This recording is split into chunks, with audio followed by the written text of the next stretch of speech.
السلام عليكم مشاهدين، كيف دايرين؟ لاباس عليكم؟ كنتمنى الفيديو يلقاكم في احسن الاحوال.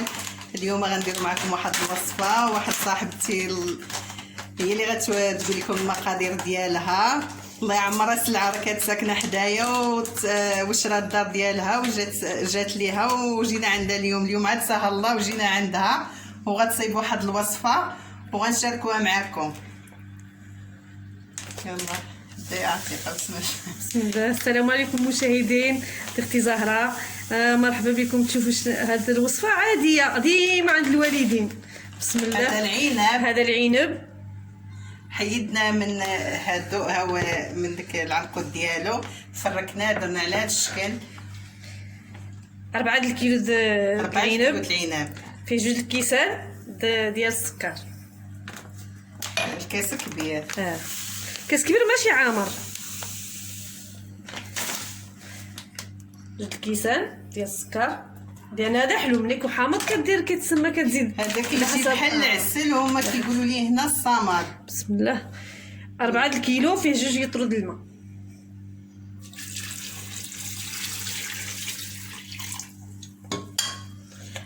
كتخلطوا بمونينكس غير باش شحال هذه كنا نهدكوه بيدانا، ولكن دابا واخا ماشي مشكل، دابا كاين مونينكس الحمد لله.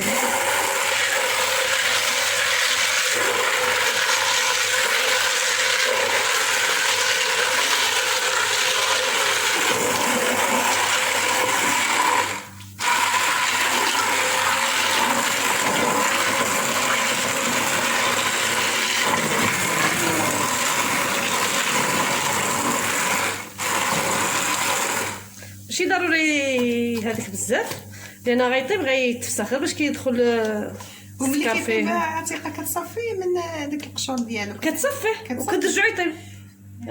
كيغلي شويه مده ثلث ساعه، كتصفيه وكترجعو طيب تيرجع بحال العسل.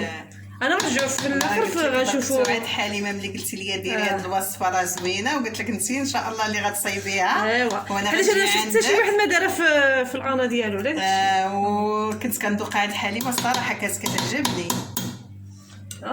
كتذوق تعيش شي مرا، ماشي هي بيدها، ماشي حنا كيديروا الوالد والوالده. شحال هذه دابا الاخ ديالي كان ديما كيجي على مي كيقول لك. وفي الشتوى كدير الماء دافي، كدير فيه شويه الماء وكتعمل 2 معالق كبار مخلطم وشاربه. ملي كان فيك عندك الهبوط ولا شي حاجه بحال هكا كراجم ولا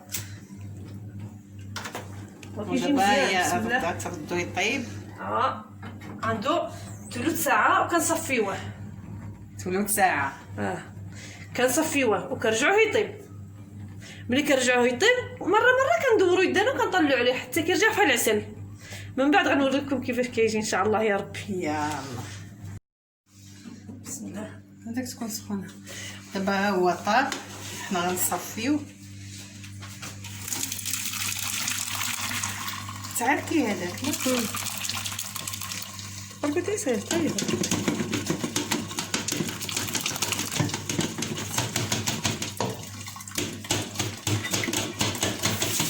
ما تعرفيش في الشركه انت كي تعرف قطعي.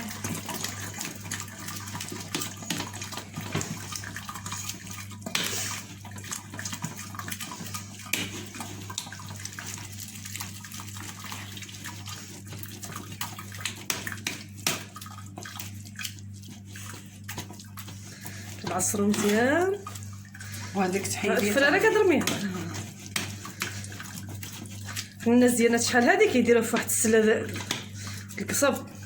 وديك الماكينه هذيك ما ديريش فيها الطحين على حسب العظومه. هذيك تهبط. هي مولينكس ما خصهاش تطحنوا هذاك مزيان، عاد هرسوها باش ما كيتهرسولاش العظومه، لان العظومه كتبدا تجبرهم في الطباصل ولا شي حاجه. المهم في هذه ياك كتجبر بحال الزبل، كيجي بحال الترام بحال هو كيكون غير العظومه مطحونين. اللي ما كيعرفش راه كيطحن العظومه هكا وصفيوه وكرجعوه يطيب حتى كيرجع بحال العسل. باش كيرجع كحل هكا. دابا ماشي كحل بقى كيبان. دابا البنات ملي صفينا رجعناه يتشحر. هو ملي يطيب ويوجد نوريكم الشكل النهائي.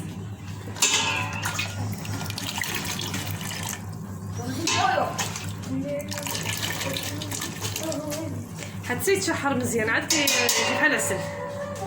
باقي دابا ملي طيبنا وجد. شوفوا البنات كيفاش كيجي، راه كيجي زوين بزاف. كنتمنى تجربوا هاد الوصفه، راه زوينه بزاف وكتستحق التجربه.